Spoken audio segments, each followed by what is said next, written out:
यहाँ पर आपके साथ मैं हूं अनुजा। इस रिपोर्ट में हम बात करेंगे प्रियंका गांधी वाड्रा की। जी हाँ, आपको बता दें कि प्रियंका गांधी वाड्रा ने दिल्ली में कहा है मैं हूं ना, और जानकारों का कहना है कि ये मैसेज जो है प्रियंका गांधी वाड्रा दिल्ली से उत्तर प्रदेश में देना चाहती हैं। जी हाँ, आपको बता दें कि 2022 में उत्तर प्रदेश में विधानसभा चुनाव होने हैं, जिसके लिए प्रियंका गांधी वाड्रा ने कांग्रेस की कमान संभाल ली है और अभी से ही विधानसभा चुनाव की तैयारियों में कांग्रेस पार्टी जुट गई है। आपको बता दें, प्रियंका गांधी वाड्रा जुलाई के पहले हफ्ते में ही उत्तर प्रदेश जाने वाली हैं और जहां पर वहां के विधायकों से बातचीत करेंगी और कई कार्यक्रम भी करने वाली हैं। आपको बता दें कि प्रियंका गांधी वाड्रा उत्तर प्रदेश में काफी सक्रिय हो गई हैं अभी से ही। देखिए इस रिपोर्ट में कि प्रियंका गांधी वाड्रा ने दिल्ली में और क्या क्या बातें कही हैं। अगले साल 5 राज्यों में चुनाव होने वाले हैं और सभी राजनीतिक दल अभी से ही तैयारियों में जुट गए हैं। इन 5 राज्यों में सबसे अधिक जोर राजनीतिक दलों का यूपी चुनाव पर है। देश के सबसे बड़ी सियासी सूबे को ध्यान में रखते हुए कई दल अभी से ही खास रणनीति के तहत आगे बढ़ रहे हैं। हाल के दिनों में प्रियंका गांधी की सक्रियता बढ़ी है और कल पंजाब के मसले पर भी काफी एक्टिव नजर आई। प्रियंका गांधी की इस सक्रियता को यूपी चुनाव से भी जोड़कर देखा जा रहा है। कई राज्यों में चुनावी हार और पार्टी के भीतर असंतुष्ट नेताओं का एक गुट। इन सब के बीच सबसे बड़ा सवाल कि पार्टी का अगला अध्यक्ष कौन होगा। अध्यक्ष का चुनाव जब होगा उसके पहले कांग्रेस आला कमान ने इस बात को महसूस किया है कि कार्यकर्ताओं के भीतर कहीं न कहीं निराशा आ रही है। यूपी में अगले साल चुनाव है और पार्टी के शीर्ष नेताओं की सक्रियता उतनी नहीं है जितनी दूसरे दलों की है। यह वो सवाल है कांग्रेस को लेकर जिस पर पार्टी विराम लगाना चाहती है। वहीं पिछले कुछ समय में प्रियंका गांधी की पार्टी मसलों को लेकर सक्रियता काफी बढ़ी है, चाहे वो राजस्थान का मसला हो या पंजाब का। यूपी कांग्रेस के कार्यकर्ताओं के लिए भी इनमें कई संदेश छिपा है। कांग्रेस महासचिव और यूपी प्रभारी प्रियंका गांधी वाड्रा अब इसी महीने से मिशन यूपी पर निकलने वाली हैं। जी हां, प्रियंका गांधी अब पूरी तरह से यूपी पर फोकस करने वाली हैं। इसी महीने वो यूपी के 10 दिनों के दौरे पर रहेंगी। हालांकि पार्टी के ओर से इसकी घोषणा नहीं की गई है। माना जा रहा है कि कोरोना की दूसरी लहर के बाद प्रियंका गांधी जुलाई के दूसरे हफ्ते में यूपी का दौरा करेंगी। इस दौरान वो लखनऊ, प्रयागराज, रायबरेली आदि जिलों का दौरा कर सकती हैं।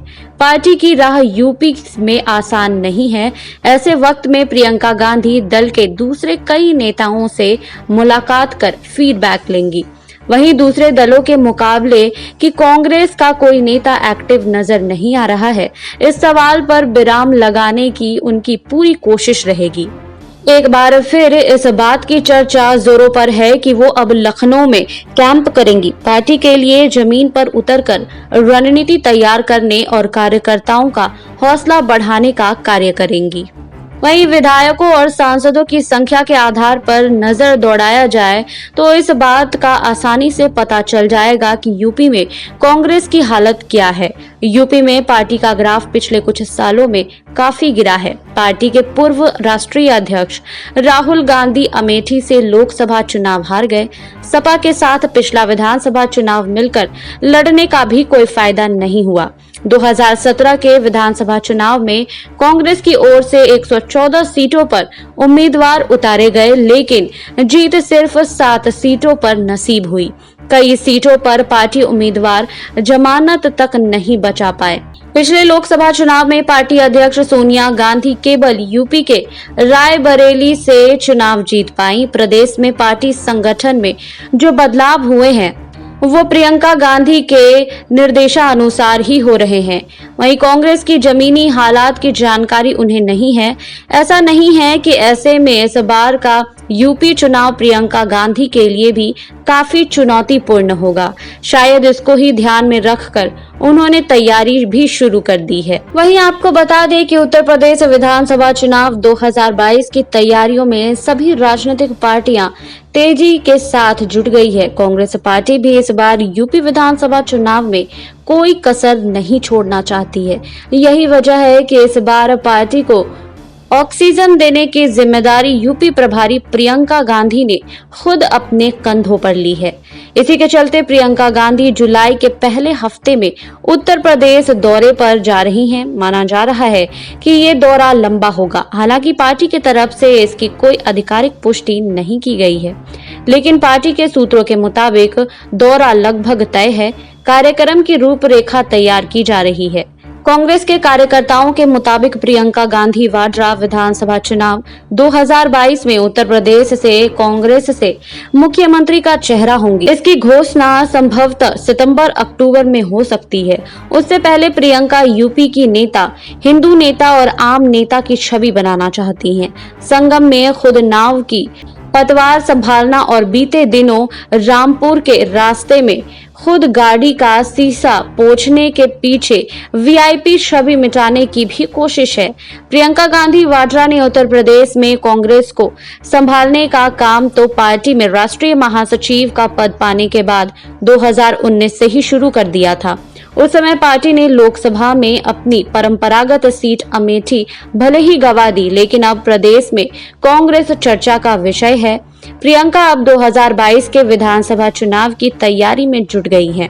इतना ही नहीं, पार्टी ने उनको उत्तर प्रदेश का मुख्यमंत्री प्रत्याशी भी घोषित करने की योजना बना ली है। इसी रणनीति के तहत प्रियंका सभी जिलों में पुराने समर्थक और प्रबुद्धजनों से मिलेंगी। सूत्रों के मुताबिक पूर्व केंद्रीय मंत्री शीला कौल के एक करीबी रिश्तेदार के गोखले मार्ग स्थित आवास को प्रियंका ने अपना ठिकाना बनाने का निर्णय किया है। अब वह जब भी लखनऊ जाएंगी तो इसी घर में ठहरेंगी। इस घर में फिलहाल शीला कौल के परिवार का कोई सदस्य नहीं रहता है। प्रदेश अध्यक्ष अजय कुमार लल्लू ने प्रियंका गांधी के लखनऊ आगमन के सवाल पर कहा है कि प्रियंका गांधी लखनऊ के लोगों के दिल, विश्वास और भरोसे में हैं और जिस तरह से उत्तर प्रदेश के बुनियादी सवाल पर पिछले समय आपने देखा होगा कि हाथरस की बेटी को न्याय दिलाना हो, उन्नाव की बेटी को न्याय दिलाना हो, शाहजहांपुर की बेटी को न्याय दिलाना हो या फिर अंबा में जब दलित भाई आदिवासी भाई बहनों की हत्या हुई थी उनको न्याय दिलाना हो, तब सड़कों पर संघर्ष किया था। उन्होंने कहा है कि 3 काले कानून के खिलाफ सड़कों पर उतरकर किसानों की आवाज को बुलंद करने का काम जब इलाहाबाद में निषाद भाइयों के साथ बसवार के घटना हुई तब उसके अधिकार व न्याय के लिए प्रियंका गांधी ने काम किया। मैं समझता हूं कि रोज उत्तर प्रदेश के नौजवानों के साथ प्रियंका गांधी हरदम खड़ी रहेंगी। आपको हमारी रिपोर्ट कैसी लगी हमें कमेंट बॉक्स में लिखिए। बाकी और खबरों के लिए जुड़े रहिए SPN 9 न्यूज के साथ।